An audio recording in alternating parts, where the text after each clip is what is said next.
Well, hello. I'm here with Rick Nicholas. Say hello, Rick. Hi. Welcome to One and Korgis. Yeah, there we go.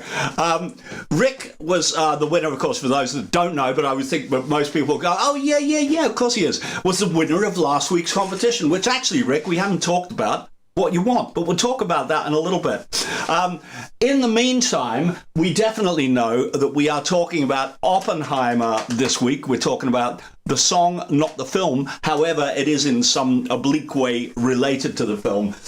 So we'll let you in on that secret as we go along. Meanwhile, we have a slightly different record spin this week. In the fact that it's not a record spin. We decided to use the title, or not the title sequence, but one of the main sequences from the film and put it to the song. So there we are. Have a wee deco at this.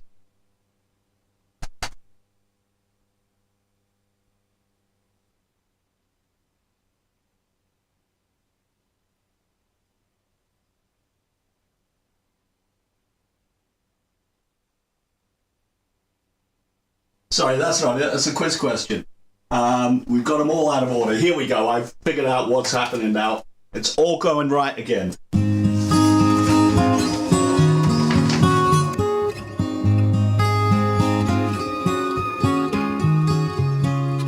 Will we forever be stuck in this moment? Let's not be careless, stuck in this moment. Worlds rise and fall, encompassing all around the mass, so critical. Let's rest a while, stuck in this moment.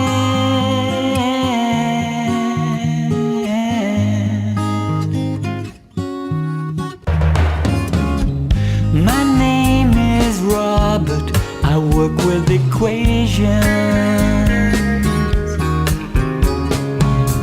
Some wish that I'd stuck with public relations. My teachers at school were not always cool. Such events are pivotal. They lay the past to surrendering stations.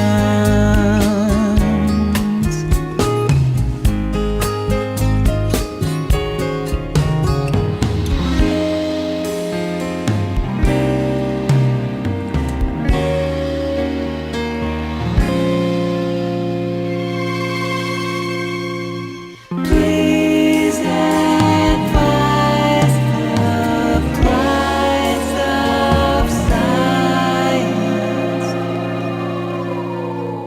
Time to sign your life away.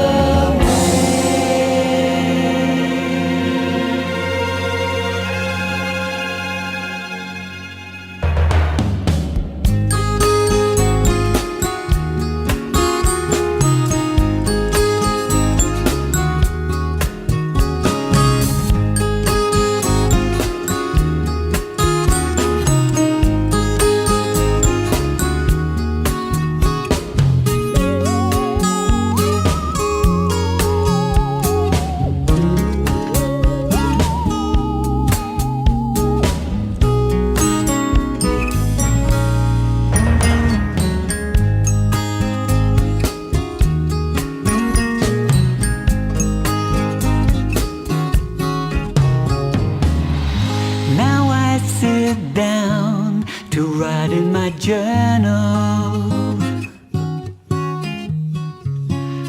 much to the dismay of my old colonel. How I became death, destroyer of worlds, when I could have been out chasing girls. That's made the man who won United Nations.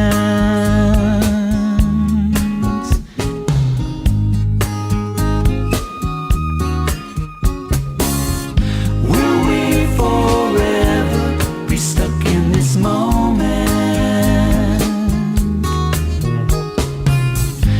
Let's not be careless, stuck in this moment.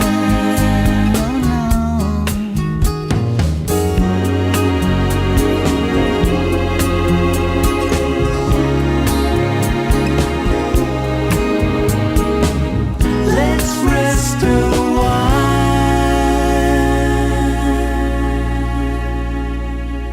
stuck in this moment.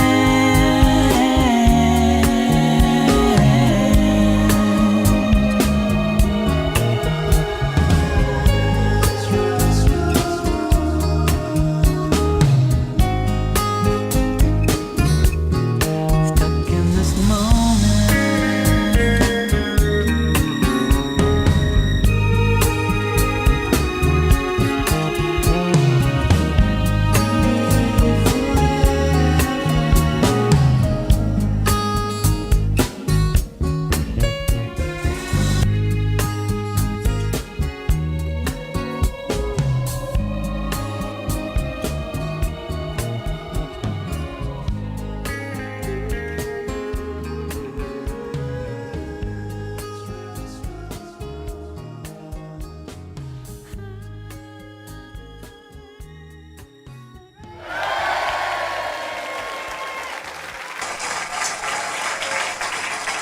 Do you know what? I seem to think that we had a bigger round of applause this week. It must be because you're on, Rick. I reckon that just seemed a little more enthusiastic there. So it was nice. Of course, today we are talking about Oppenheimer.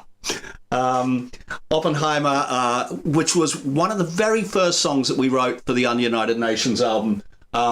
And for those among you may have spotted that the line "Ununited Nations, thus made the man who ununited nations" was in there. Well, that was a bit of a cheat because actually at that point we knew that the album was going to be called Ununited Nations, so I slipped those lyrics in.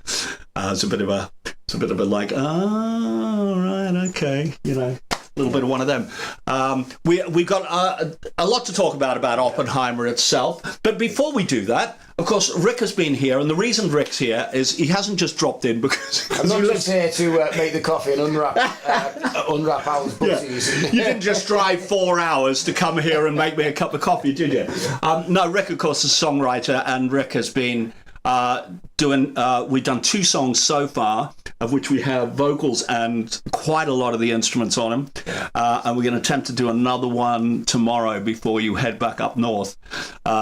So that should be fun. We are going to play you a little bit of one. I think we're going to play you the one James Warren was in today, recording some vocals for one of them. In fact, he put some fantastic BBs on, didn't he? Yeah, brilliant. Absolutely. Working with these guys has been amazing. Absolutely. Yeah. But it's been good fun as well. So you know we're enjoying ourselves. So it's all good. That's why Rick's here.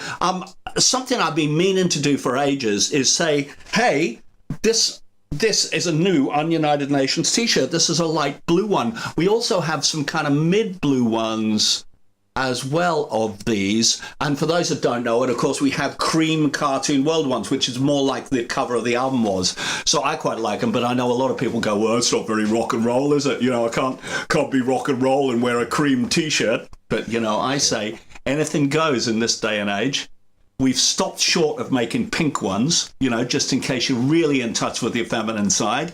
We've stopped short of that, even though it must be undeniably said that the Red Album does have a rather pink luster to it. Don't know whether that... They'll go with my glasses, which I bought for £1 for £1 for my wife for Christmas, but we were proud. You know. So the other thing that's blue is this here.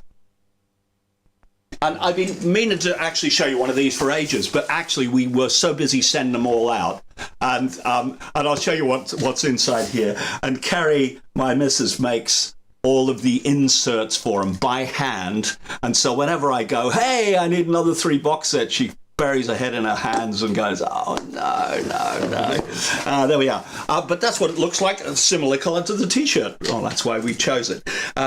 So very nice in this kind of bluey box. And in here, of course, for those that don't know, I think most people do know, you get the pair of vinyls, the red one and the blue one, which of course they have the big posters in them, the big A2 posters. Big, yeah. And the pair of albums in there. And that insert there is what Kerry makes by hand. She's crawling about on the kitchen floor with a Stanley knife, because she's pretty good with a Stanley knife, or a scalpel, one of the two. I should be worried, really, shouldn't I, that she has these instruments of torture lying around the place, but she does, and she hasn't used them on me yet, although she has threatened several times. So there we are, that's the box set. And I actually just put that together in a couple of seconds before we went live. And all I can say is... That was easy. Yeah, that was easy. So we'll leave that across there, just in case if anyone was thinking about the box set and is now going, oh, I don't know, shall I? Oh, well, hopefully that might spur you into going, yeah, I've got to have one. Colin, I think Colin Warner is on. Colin, your stuff has gone in the post. I think it was this morning or yesterday, one of the two. Hard to keep track of the days. But yeah, the missing stuff. Because Colin was one of the first ones that bought a box set. And because everyone else has had all of the stuff, I just sent him the red vinyl in the box set. But of course, I'd forgotten that he ordered the box set as an extra. He'd already had all the vinyls, all of the CDs, but he was missing a complete box set. I then sent him a box set, and I neglected to put the other ones in, and so I've had to send him a separate package. But you should get them maybe tomorrow. Yeah, maybe tomorrow. Here's hoping.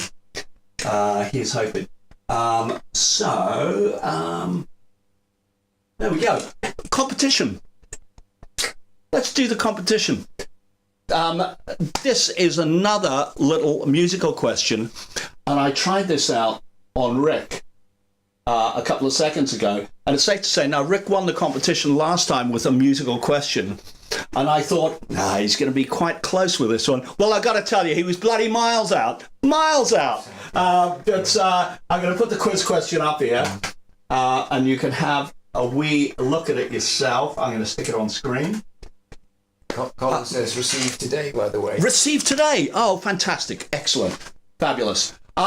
Rick, do you want to read this? You want to read this thing? Can you see that? Yeah. What is my normal string setup? What are the instruments and how many of each? So there. So that requires a bit later. It requires a few different things, doesn't it? You know, it's like, what is my normal string setup? What are the instruments? Well, anyone that really knows about orchestra stuff, or anyone who has actually ever looked at a score, will get kind of how generally strings are divided into their sections. And in order to get that sound, how many of each of those do I use? But you do have to name those instruments as well, okay? It's not just you can't just put a number there. You've got to name them. So have a little guess at that. I'm assuming not many people, unless you're really in the know, unless you actually know how many I use. Not many people know the answer to this question. It's a tough one. It is a tough one. So I'm going to give you at least a little heads up. Probably on the next round when we show this competition one more time. So back down off screen now, that's good. And what else are we up? Yeah. So Oppenheimer, way back when we released this, which was when the film was released. So I think that was last year. Was it June or July? It could have been July the 3rd or something like that. I kind of had a recollection that we might have already done a live stream about this, but I couldn't actually find it anywhere, so maybe we didn't, or maybe we just did a little bit of something. But anyway, when the film was just about to come out, John James and myself got together in the control room, and we did a little piece of camera. So I'm going to stick that up and see what you think of this. Here we go. All three of the Korgis are together, and we're here for a specific reason. On July the 21st, there's a film coming out, a big blockbuster film called Oppenheimer. Oppenheimer is about the American scientist Robert Oppenheimer. What did he do? He designed the first atomic bomb. And we're going to do a little bit of that song for you now in a laid back way. Yeah. 1, 2, 3, 4.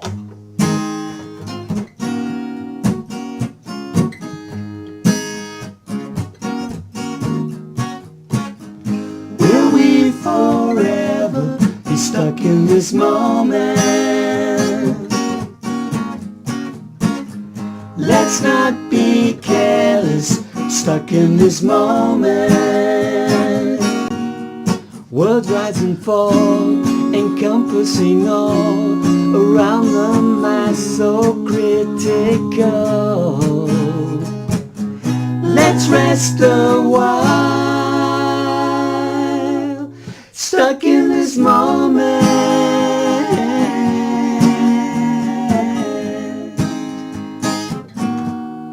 And there it was, Oppenheimer, the song, the movie. There we are, Oppenheimer, the song, the movie. Wow, that was it. I was just saying, after we played that live a couple of times, the harmonies got a bit tighter than that. I was listening to it thinking, ooh, that's a tiny bit ropey. And I've got another tiny little film here, which is why I haven't come back to us in the control room, because this is me practicing the glockenspiel part for Oppenheimer. Well, hello there, it's Alice here from the Korgis. And the Korgis over the last few months have been doing a spot of recording. And we're going to play you a little snippet of a song now, but it's not for release yet. It's to release to coincide with Oppenheimer, the film, which is out on July the 21st. And so this single called Oppenheimer, Stuck in This Moment, will be out at the same time. And Danielle Nichols, our multi-instrumentalist in the band, has been trying desperately hard to teach me this xylophone part. And I'm going to play it for you now, and we'll see how well I do. Wish me luck.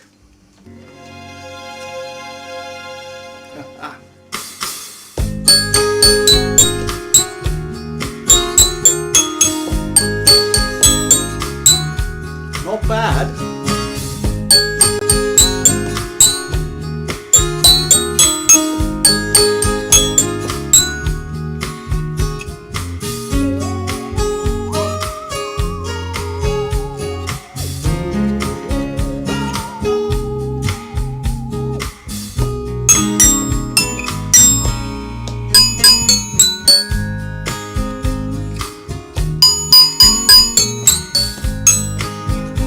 Yeah! I think I got it. There we are. Yeah, a little practice. Little practice makes perfect. So that was, oh, sorry, well, bring it back down off screen now. So yeah, that was me practicing the glockenspiel part. Who's on, Rick? We've had a bid from Paul G about the... Yep. Do you want me to say what it was? Yeah, tell me what it was, yeah. 2 violins, 1 viola, 1 cello. Okay. Okay. There we are. I'm not sure whether you or him won that one, Rick. But there we are. Yeah, keep having a little think about it. Keep having a little think about it. I mean, bear in mind that most of the stuff we do, we are mocking up an orchestra. Yeah, we're mocking up an orchestra. Maybe think about if you've ever been to see an orchestra, or have you seen one on TV? How many strings are there? Yeah, think about that. We'll kind of, we'll leave that one right there. So Oppenheimer, the song. Sorry, I'm going to close some of these screens because I've got about 1 million of them open now. Let's get rid of that one and get rid of that one. Oppenheimer, the song started with Chris Hopkins, Exhibit 1. And actually, Exhibit 1 and Chris have a new SoundCloud page, which actually I'm going to stick you the login up here, and I'm going to stick it up on social media at some point. Because up to now, it's been quite hard to get a hold of some of the Exhibit 1 stuff. So I haven't looked at the SoundCloud thing yet, but I'm hoping there's going to be something up there. Find Exhibit 1 at soundcloud.com/exhibit-1 official. I'm assuming that's 1 official and not 10 official. I'm sure it's Exhibit 1 official, of course. That's pretty easy, isn't it? Yeah. soundcloud.com/exhibit-1 official. So head over there and check it out. Michael Webb has logged on. Oh, hello, Mike. How are you? Hope all is good. Yeah, lovely. So that's good, and I believe Mr. Hopkins from Liverpool is on as well, isn't he? I believe, is he here? Did you say Digger was here? Digger's here. Yeah, there we go. That's good. So anyone wants to talk to Chris, he is exhibiting himself as Digger. I don't know whether that's a dig at me being Australian. It probably is, knowing Chris. So this song started long ago, and it started as a song that Chris had called Attention Junkie. And he kindly couldn't lay his hands on it. I couldn't lay my hands on the original demo, and he couldn't either. So he kindly just ran off another mix for it and sent it down. So I'm going to play it to you because this is how the song started. I'm sorry, I'm doing all of that wrong. Sorry, we've been talking away there, and we've had SoundCloud.com. That's all right, SoundCloud.com up there. That's good. This is Attention Junkie. So this is how the song originally sounded.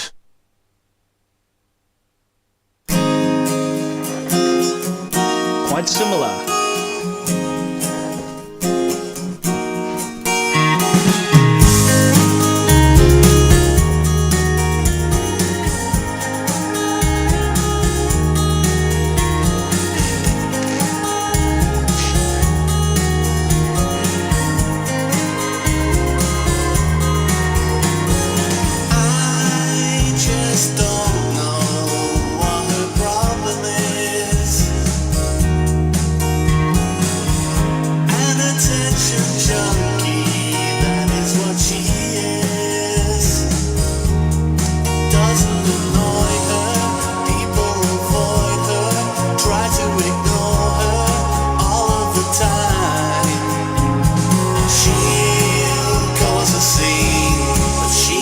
Stays with it. She's getting away with it. She's getting a kick from it. I just don't know. Maybe not long ago, a few thousand days ago, she was let down in a rage. I've left to fend for herself at a tender age.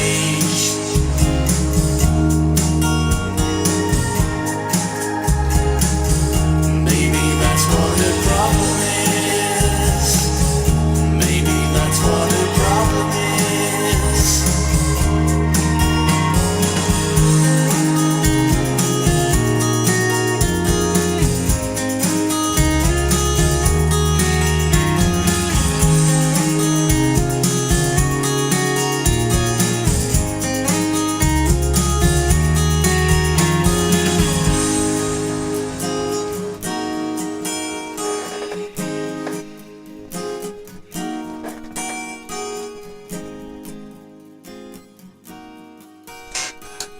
Yeah, lovely that.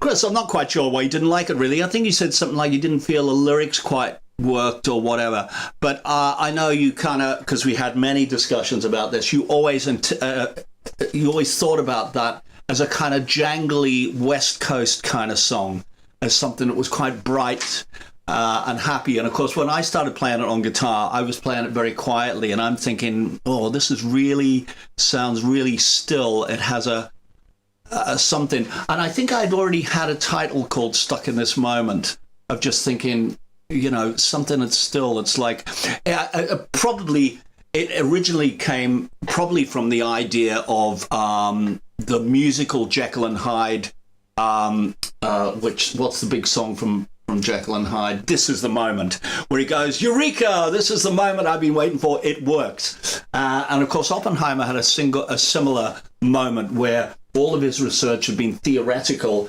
up to the point of exploding the bomb. And it was a bit like, we don't know if this is going to work, we don't know if it's going to set fire to the atmosphere, we don't know what's going to happen. But instead of jumping up and down for joy, apparently Oppenheimer just looked at it, and when it was all calm, he said, it worked. And he didn't go, that's amazing, what a relief, or he just said, it worked. Which I thought was quite interesting, that he was still very calm about the whole thing and very analytical about the whole thing. And so when James and I were talking about it, rather than being that jangly thing, we were thinking of it very much as a kind of still point. And when I came back to talk to James about it, he said, I love that song that's really kind of quiet, and can we keep it like that? And I'm saying, yeah, I think we should keep it like that. But I think it needs a middle eight in it. And he said, yeah, but it shouldn't take off anywhere. And I went, no, I think it needs a middle eight that does less, that actually just comes back less again. And he went, yeah, all right, then let's do that. And so we kind of wrote that middle eight in here together. It originally had a little thing like, please advise the price of science, plunk dunk dunk dunk, plunk dunk dunk dunk dunk, which was a bit like a cartoon cat kind of thing. And I think Chris particularly took what do you call it? Objection to that particular little thing. And I went, all right, yeah, that might not have been such a great idea. So we took that out, but he was still kind of going, but it doesn't. I just thought it was jangly and lovely and all of this and all that. So basically, we were at loggerheads for ages about it. He was kind of, the chords are quite out there, really. In fact, for ages, I didn't know what the last chord of the middle eight was. I had to figure out for ages what. I don't know if I can play it on guitar, but it's something like it's that. So it's very odd. It's a kind of mixture of a couple of different chords, and it's something I found just as we were playing it. I think I hit a wrong note on the keyboard, and I went, "Oh, that's nice. Let's keep that." And just on the piano, it sounded really, really nice, so we kept it. Afterwards, I had to orchestrate it for strings and everything. If there are string things, we'll just leave them until we do the next thing. Was that what you were going to tell me? No, I was just going to update. No, I was just going to update you on the messages, but I take you. No, don't worry. We'll do that as we go along. Yeah. Unless there's something relevant to what we're saying right now. Yeah. Got it. So in the end we went backwards and forwards, and we just had to say, look, we're just going to have to agree to disagree. We love it. It's going to be released to coincide with the album, and let's find out what the public think. And Chris is going, it's far too dismal. It's got nothing. It's got no one will like it. Well, it turned out that actually everyone did like it, but it possibly is because it coincided with the film, and the film was such a big deal that we were lucky in the fact that we hooked on to that. We released it on the same day as the film, and it went to number one on the Heritage chart. It was only there for a week, but hey, it got there, so we were quite happy about it. And I think it was a couple of months later, Chris went, actually, I got used to it now. So I'm quite glad about that, because it's like we never want to be on the other side of the fence like that. However, I think our working relationship has changed a little bit because of that, because I think Chris said at some point, I just feel like once you guys have a song, I don't get any more say in it after that. And I did take that on board. So when we came to do An End of an Era Feeling and Prison Break and some of those others that we wrote with Chris, that we wanted a bit more to and fro, and just make sure that it was that we were being a bit more inclusive and not being up our own backsides, basically. So that's good. And of course, on my newish, my album just about to be released, there's another one. It's not co-write with Chris. It's a co-write with Ian Cooper, who Chris produces. And Chris produced a track for it. And I wrote a chorus for it, and I've taken it and I've changed some of the things. And Chris, actually, you haven't heard the newish version. I've changed it again. I've stripped some of it back early on. And brought up some of the weirder instruments, which I think you'll applaud, actually. I think that's good. So, actually, we might just play a little bit of that, because this is a little bit of a topical thing. Sounds here. Good. I'll see if I can find it first. That would be a good start, wouldn't it? Where is this? Sonar Songs, Al Songs, Alienated Nations, Masters. So, this, I really like this. It's called The Storm Before the Calm. I think it possibly is one that you need to listen to 2 or 3 times. But I won't make you listen to it 2 or 3 times here to get used to it. But it's one I particularly like. And maybe I like it as well because it goes into this real Pink Floyd bit. And it also has a bit of a Pink Floyd guitar in it as we go along. So this is The Storm Before the Calm, co-produced by Chris Hopkins and co-written by Ian Cooper. Something like this.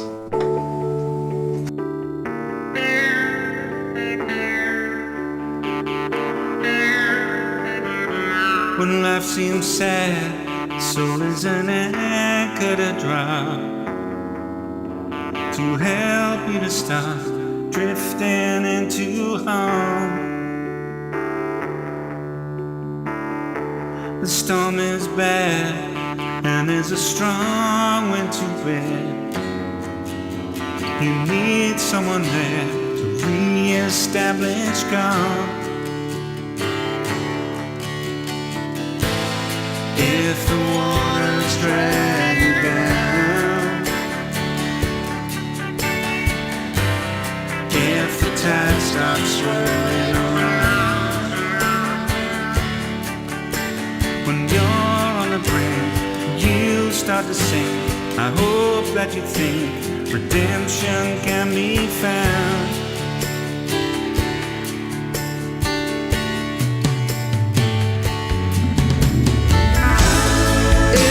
Just a false alarm, the storm before the calm, in a teacup on a tray.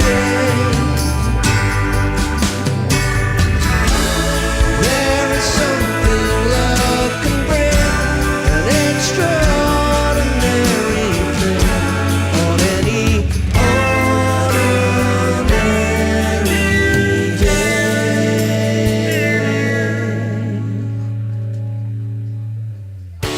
When love is had, it can open your eyes as you realize it saved you from despair. No longer sad, and no more mountains to climb. Now you've got the time and happiness to share. If old memories drag you down, and your mind starts spinning around, no longer is one, but special someone you can overcome. Devotion can be found.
When life seems sad, so is an anchor to drown, to help you to stop drifting into harm.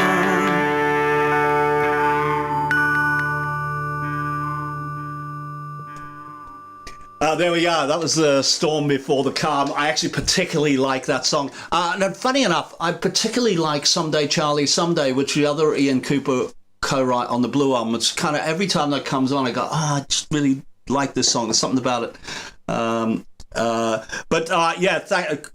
Thanks, Chris. Production, some of the production stuff on that is great. Believe it or not, that's still not real drums on there. Paul was supposed to do them earlier in the week, but he had a late night somewhere and couldn't do it. So he's coming across on Monday to do the last drums on the last 2 tracks on the album, and then I need to mix it quick, smart, and get it to the duplicators. Approximately release date 14th December, 14th, 15th, 16th, something like that, as long as I get it off on time. And probably going up on pre-release maybe this weekend if I get to it. Although I've got a couple of away gigs this weekend, so we'll see how it goes. There we are. I think we could have a quick look around Sonar and just see what's there. I was playing Rick a little bit of stuff earlier, and it was it's so long since I opened this song because it was one of the first songs that we recorded, and because it was released as a single, it was mixed like 6-7 months before the Blue album was released. I know this didn't end up until the Red album being on there, so actually, yeah, it's been probably best part of a year since really I've kind of opened this up and had a look at it, other than a few mastering tweaks. So let's grab it. It's up here. Let's check you up on screen. I'll leave the mic on. I'll pull it around this way a little bit just because tend to lose me if I'm the other way around. So as you see up on screen here, I'm going to just take this off so we've got maximum screen there. The normal stuff right at the top. There's a few different colored vocals on this one. Probably because all these BVs up here, which are normally pink, James's are black, and the reason James's are black is because they're going through some massive delay. It's just a subgroup that I send them through, so his sound different to the other ones. So maybe this is a bit of a chorus of this is just James's backing vocal block.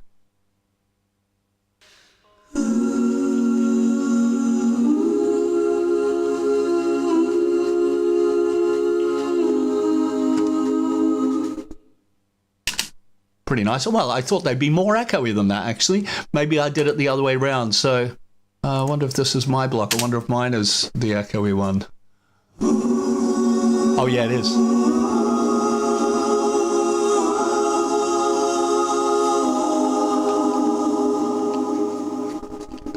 And the observant amongst you will notice that there's a block here of John, but actually we've muted him, and it was nothing to do with John sang it beautifully. But James's voice and my voice are a bit more wiry, and we just thought that this was more suited to the song. So it this is what we ended up with, mixture of both of us.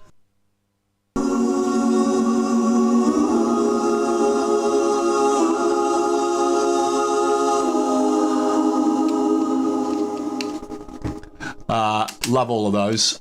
They're great. I've got some weird ones in the middle.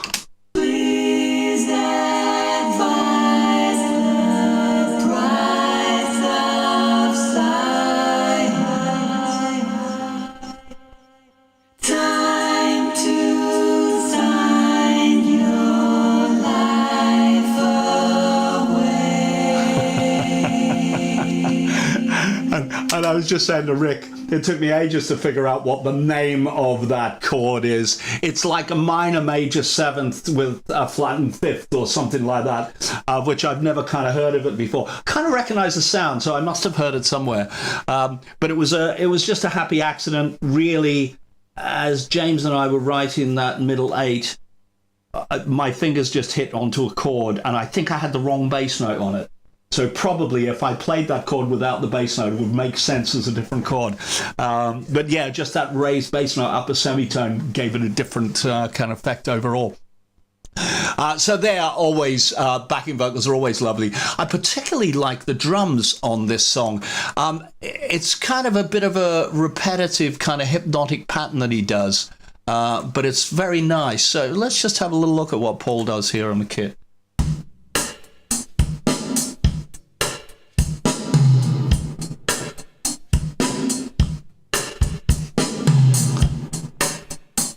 Interesting reverb.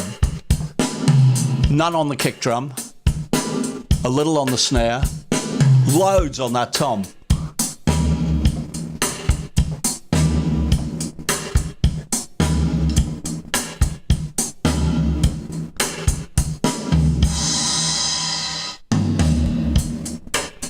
And back to the pattern.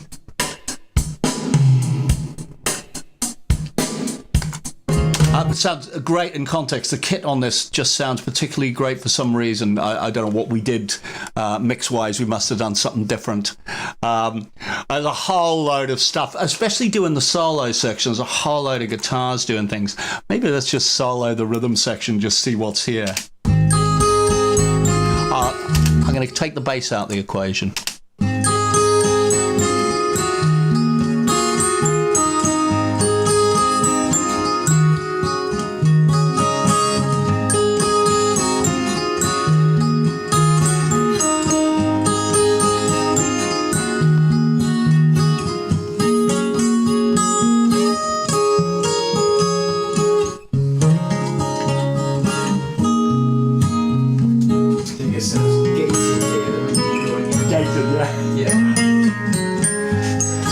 I don't think it was actually gated. I think it was there was a dodgy cut. I will say that, but I think it was just probably quite a short reverb and quite a lot of it, etc. That's really nice. And of course, the other thing that occurs to me here is we have the theremin. Rick was asking me earlier, was that you whistling on that when you were doing that glockenspiel part? No, I was miming to the theremin. It's a theremin plugin. This isn't a real theremin. I don't know if you know what a theremin is, but essentially it's a big magnet, and it's connected to an oscillator. Usually use a sine wave, which is why it sounds a bit like a whistle. And the closer you put your hand to the magnet, the higher pitched it gets. And so you can only pitch it by how far away your hand is from the magnet. So a little bit tricky to do.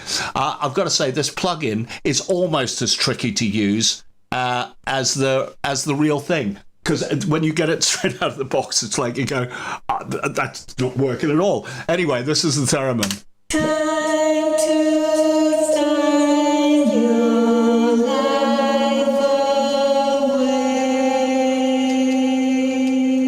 Very nice. But what it does in the solo, of course, is this thing here.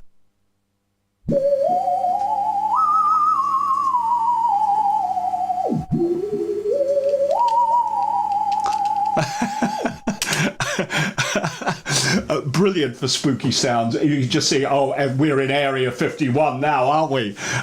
So that's, I love that thing. We, of course, have our normal kind of plethora of strings down here, just in case you think that's a real clue as to how many strings are in the section. Yeah, it's not all the truth that you're seeing there. So the strings here, middle eight in particular, are kind of probably a bit weird, I would think.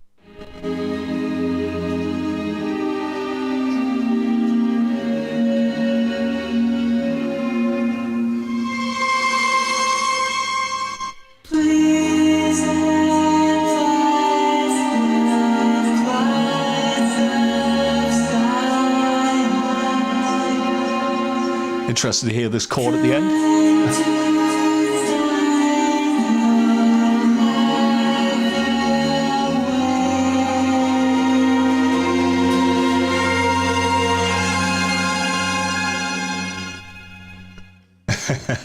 Yeah, very nice. And of course we have our regular chorus stuff at the end, of which that originally was more, but James wanted a little bit of space. But originally these strings played something in between there. I think if I do that, we'll hear it all. This would be what the whole chorus...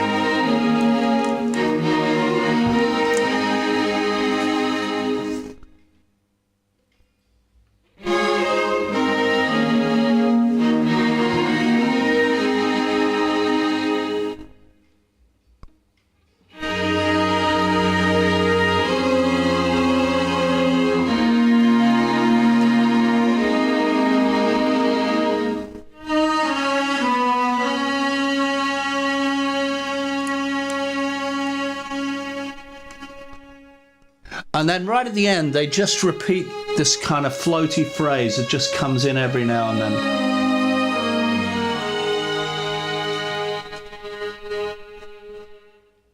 And that just repeats, just comes back again and again and again at the end with these floaty vocals in between.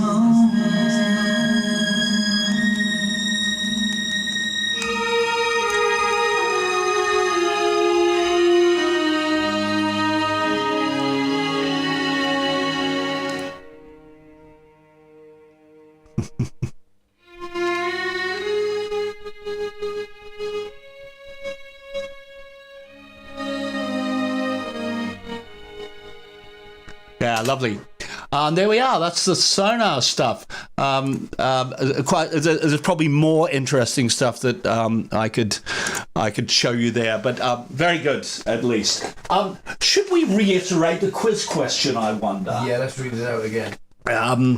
Do we reckon? Is anyone getting closer there? Don't Well, tell me if anyone's got it, because we won't give that game away yet. But Paul G's come back with another bid on this. another bit on it. What's Paul saying then? Remember what he said? You did tell me, and I've forgotten already. No, there we go. 4 first violins, 3 second violins, 2 violas, 2 cellos, 1 double bass. Mm-hmm. Okay. There we are. And we're going to put it back up on the screen. Let me just get back to where I was. Yeah, that's there. Quiz question going back up. There's a question. What is my normal string setup? What are the instruments and how many of each? And basically, for virtually all of the Korgis stuff, this would be this many. For all of Elaine's album, it would be there. Paul G, even on Get to the Frontier, I think this would be the same lineup of strings. Yeah. Talking about Get to the Frontier. So Get to the Frontier is a co-write with Paul Griffin, where we did a very similar thing with Rick, where he came down for a few days, and he came down for quite a while, actually. We ploughed through loads of songs. And one of them was Get to the Frontier, and he sort of said, "Oh, do you think this would fit with Putin and Trump the musical?" And I said, "Oh, I think it would, actually." And it was before I'd written some of the other songs for it. And so I had on Tuesday, I had Sean McBride, the guy's playing sax for me on my gig on January the 18th, come in, and he is American, and he has done all the Trump parts. And this is quite something. I mean, he really went for it. I mean, he's really out on a limb, some of the stuff that he does. He's tried to cop a bit of the Trump accent, but whether he succeeded or not is irrelevant, because it's funny. And that to me is one of the most crucial things. Is it funny? Well, there we are. I'm going to play you a little bit of this. This is Get to the Frontier. And also this now has...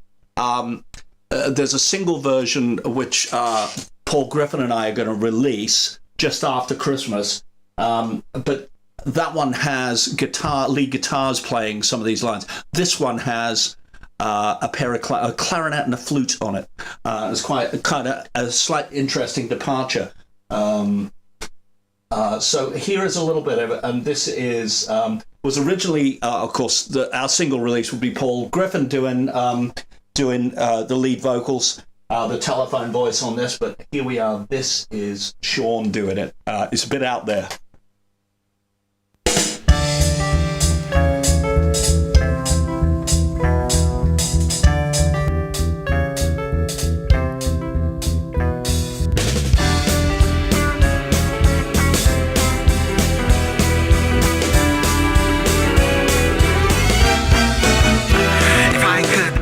To the station, I could get a train, I could get right away from here and never come back again. But I'm hiding in a hotel room. They think I am a spy, but it really isn't true. I was just passing by.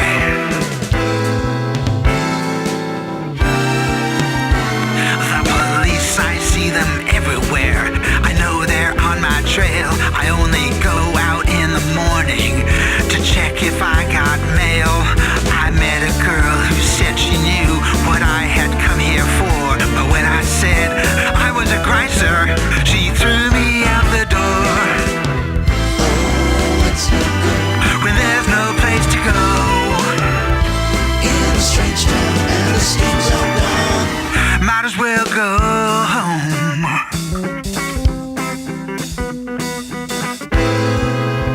Etc. There we are. Sounding very nice. That Get to the Frontier. So from Putin and Trump the musical, a few people have said, "Oh, is that all that's going to be on your album?" And no, Putin and Trump the musical is an extra 22 minutes at the end of what is an 11-track album. So there's about 16, 17 tracks on it, maybe more. and it's something, but it has taken on a life of its own, and not all the songs are jokey. There's a great, the title track from the album, in fact, Alienated Nations, is part of Putin and Trump the Musical, and that's quite an epic kind of rock drive-in song, which I am gonna do probably on the gig and probably in the video from the psychiatrist's couch. So it's Putin on the psychiatrist's couch, letting out his innermost feelings about what he wants to do, about all of the countries that the USSR let go, and he really wants them back. And he gets quite agitated, and the nurses have to put him back down on the psychiatrist's couch every now and then. We're going to try and reenact this live on my gig. I'm going to give it a go. We're going to give it a go, see if we can get it to work.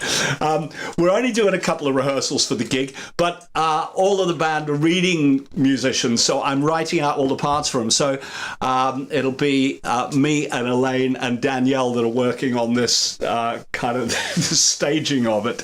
And I'm still kind of formulating the ideas in my head of exactly how it's going to work. The premise of that song, Get to the Frontier, is that when Putin was very young, he was actually very into trains, and he went around Eastern Europe looking for the old steam trains because they didn't exist anywhere else, but they did in Eastern Europe. And unfortunately, he fell foul of the law, and in particular, a young KGB agent called Vladimir Putin. And that's when they first met. And so in the musical, at one point, Putin will say, or Trump will say, so when did we first meet? And Putin will go, I know exactly when we first met. And then we'll play Get to the Frontier. So there is a kind of very loose storyline. There's a tiny little bit of dialogue in between each song, which just gives you a clue as to what's happening with them. But it's good fun. It's all good fun. And the instrumentation has sounded amazing. We've just been doing Good Old Days of the Cold War, and with a saxon clarinet on it playing some of the parts. And it really sounds like the Beatles. It sounds kind of like something that George Martin had produced, which I'm very proud to say. I'll tell you what, I'm going to play you a little bit of it because it's quite interesting. Here's a little bit of it. And of course, this is me doing the lead vocals on this and Sean doing the middle eight, but I'm only going to play a little bit. I won't go too. 20 years, give or take a few in the wilderness. The bear is sleeping still. The creeping rise of democracy has been a bitter pill. In my youth, days were sunny, tanks and guns and lots of money.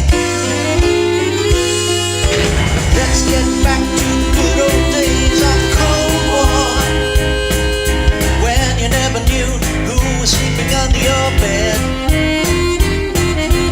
This one's gonna be so much better than the old war. This time we're really gonna paint the town red. Let's get, etc. There we are. There's a little bit of almost Pink Panther in there,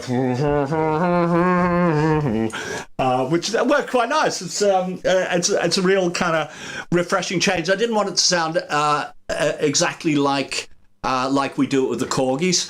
And James did a rather splendid bass line on it, but I thought for this, I'll move back to my bass line, which did much less, but I put his parts on the clarinets, that where it goes boom, boom, boom, boom, boom, boom, boom, boom, boom. That was originally his bass line, but I thought it worked, made a very nice clarinet line. I didn't want to waste it, but I just wanted to imagine it a little bit.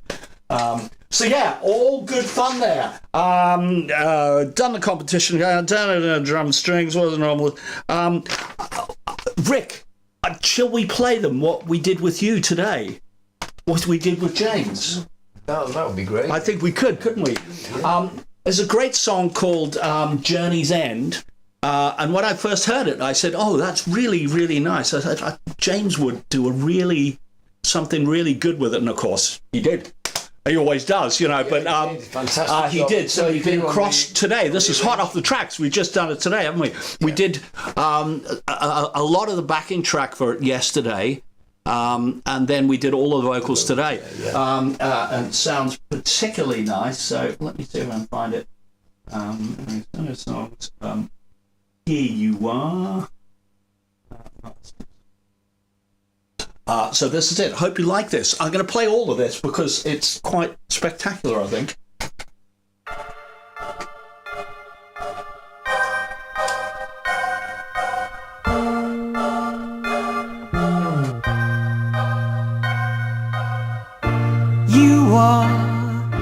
journey's end for me. The search is over. This time I'll hang my soul on your love. Close the curtains. Will you wait for me? I need to set my spirit free to settle all my dues. Will you choose to stay?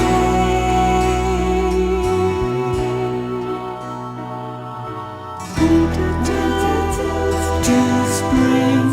Another year has passed us by as I just sit and wait, contemplate your mind, frozen in time.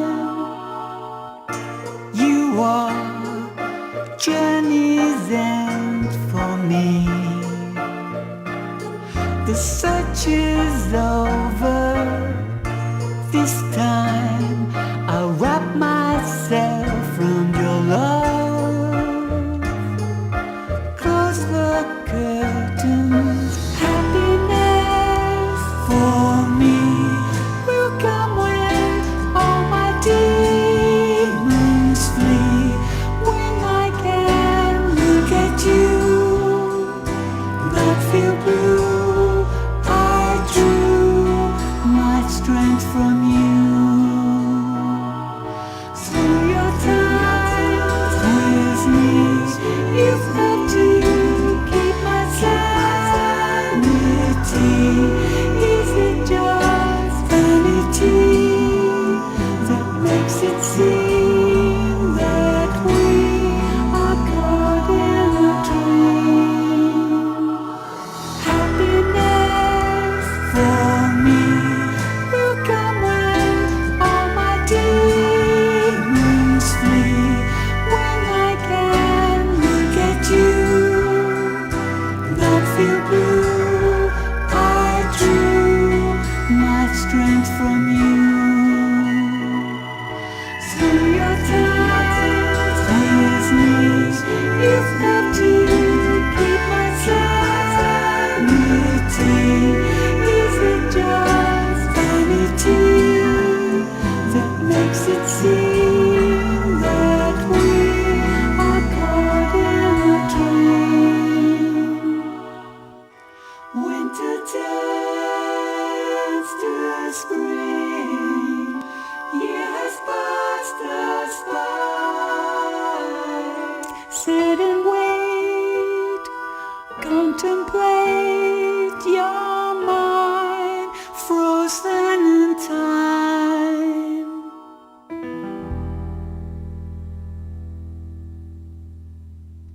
Yeah, particularly nice. So I don't think it's ever going to happen, but if there ever is another Stackeridge reunion and they're short of songs, Yeah. then, that's, I was saying earlier that it sounds to me like a lost Stackeridge song. So yeah, very nice.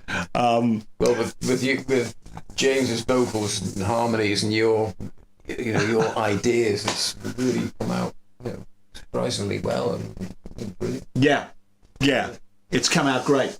What would say? We are still not close with the competition winner. Can I just say? Okay, so here's the clue. I don't normally use, it's a clue. I don't normally use double basses when there's a bass guitar on the track, and 9 times out of 10 there's a bass guitar on the track. So I would stop. I wouldn't go as low as double basses. I'd go as low as cellos, so as not to conflict with that really low register. And of course, anyone who reads a score will know that the violins are split into violins 1, violins 2, and then violas, and then cellos.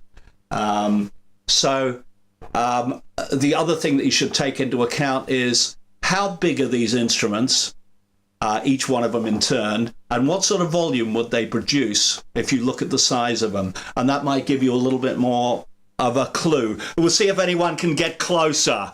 If anyone can get particularly close, even if it's not right, we'll give you a prize. The prize is any CD of your choice, of which we have quite a few lying around here these days, but spoiled for choice for them. We got some old stock from Angel Air, so we've recently just taken delivery of the Korgis collection. We've got something about the Korgis. We've got the Korgis by appointment. And we've got the DVD, which was, of course, the Unplugged sessions, and as well as, obviously, This World's for Everyone, Cartoon World, Cool Hits, Ununited Nations Red and Blue, and soon to be followed by Al Steele and Friends' Alienated Nations. Of which, of course, and there's a couple of tracks with James on that album as well. He actually opens up the song with opens up the album with a little song of mine called "Thinking of You." But there's also the as yet unheard country track that James and I wrote called "Long Way Down." We couldn't get it to fit on any of the Korgis albums, but I could certainly get it to fit on mine because I do delve into that dark realm of country. Do you ever hear what Buddy Rich said when Buddy Rich was on his deathbed and they said, Mr. Rich, is anything bothering you? And he went, yeah, country music.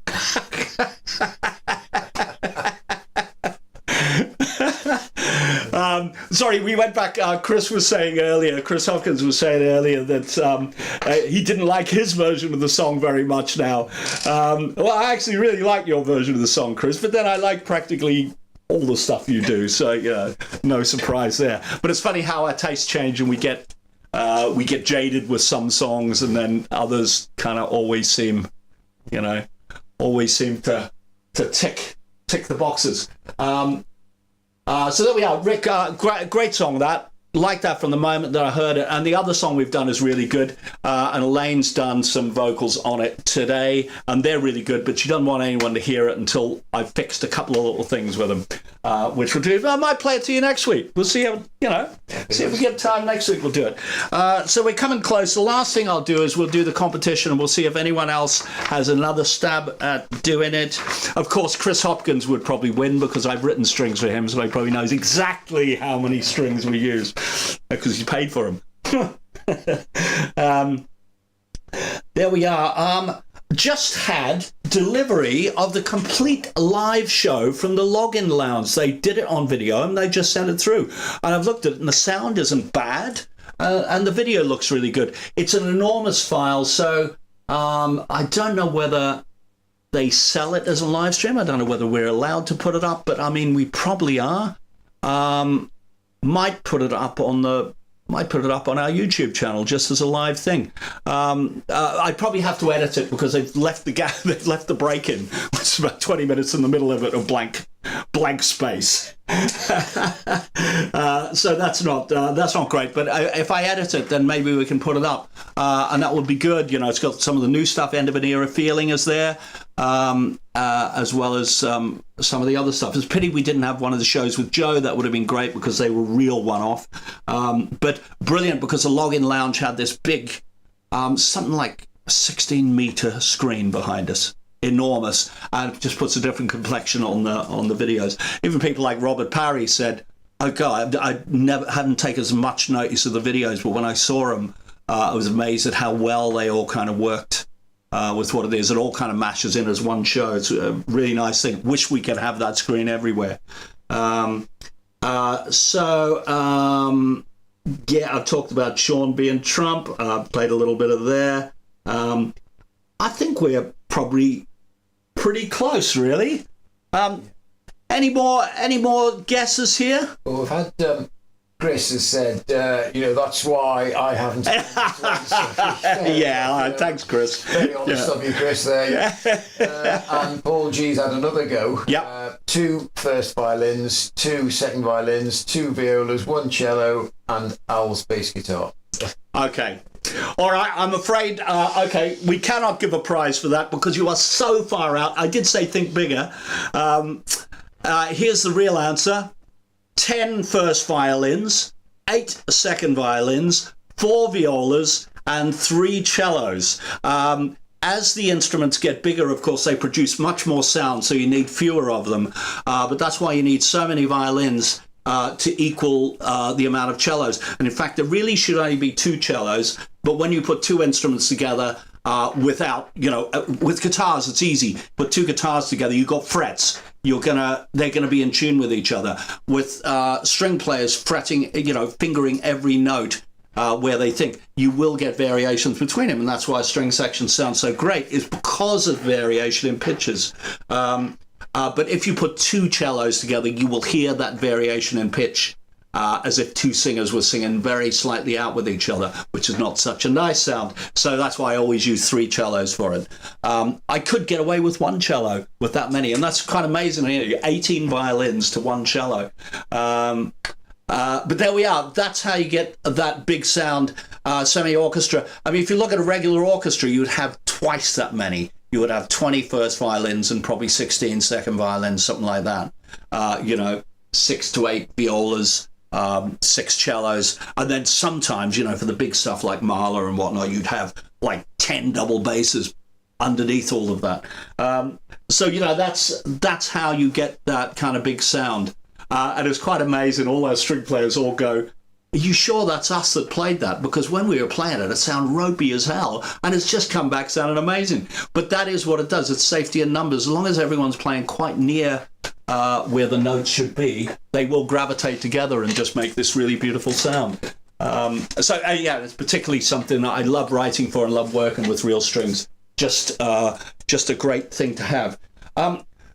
So I think we're pretty close here, Rick, aren't we? Is there anything I need to know? Sorry, I haven't said hello to the good few people that are out there. Michael from Australia, once again, you're up bloody early, Michael.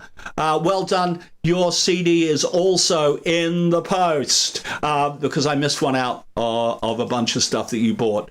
Ingo, lovely to hear from you as always. Hoping you can make the gig. I know you're talking about it in January. Let's liaise on that, on whether you can do it and what I can do to help that.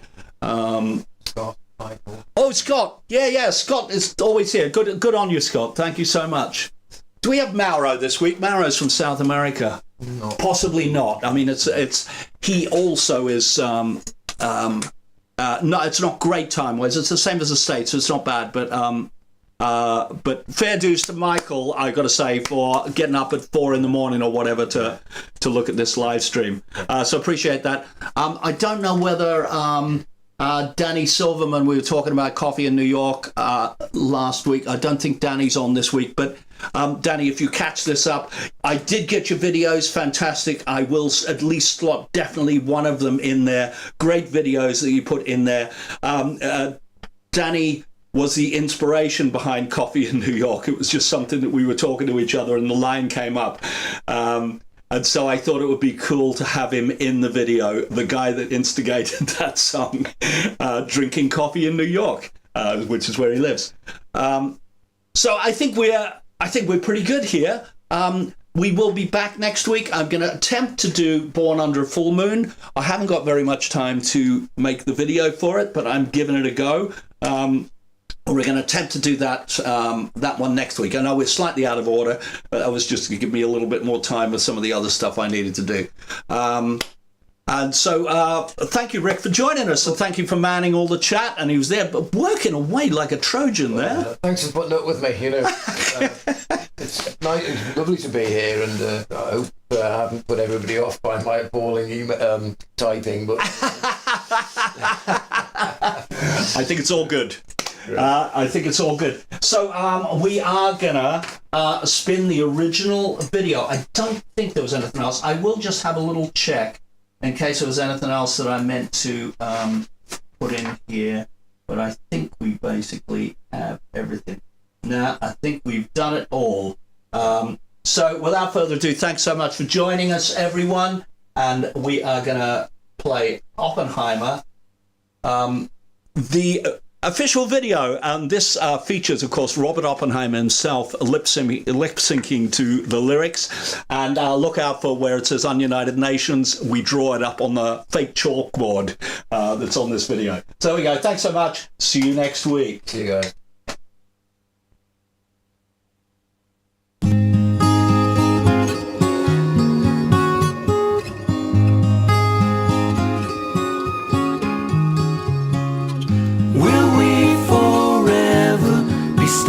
this moment. Let's not be careless, stuck in this moment. Worlds rise and fall, encompassing all around the mass, so critical. Let's rest a while, stuck in this moment.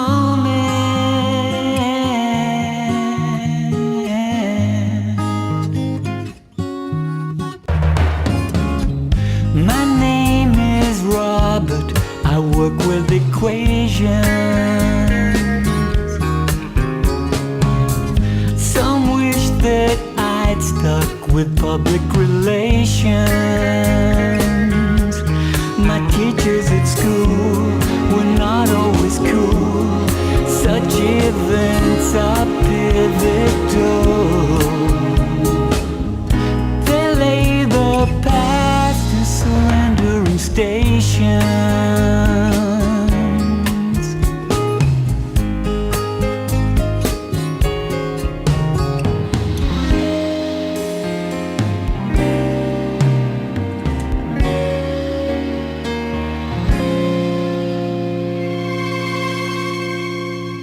Please advise the price of science. Time to sign your life away.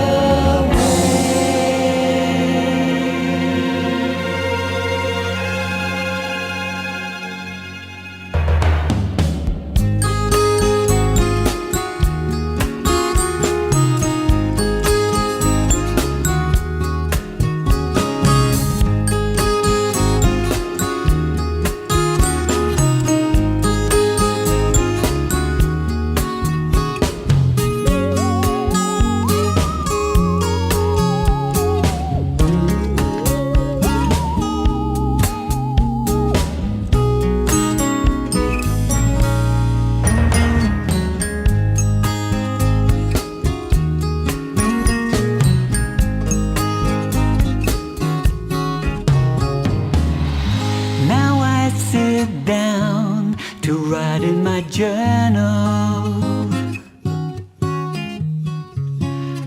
much to the dismay of my old colonel. How I became death, destroyer of worlds, when I could have been out chasing girls. That's made the man who won United Nations.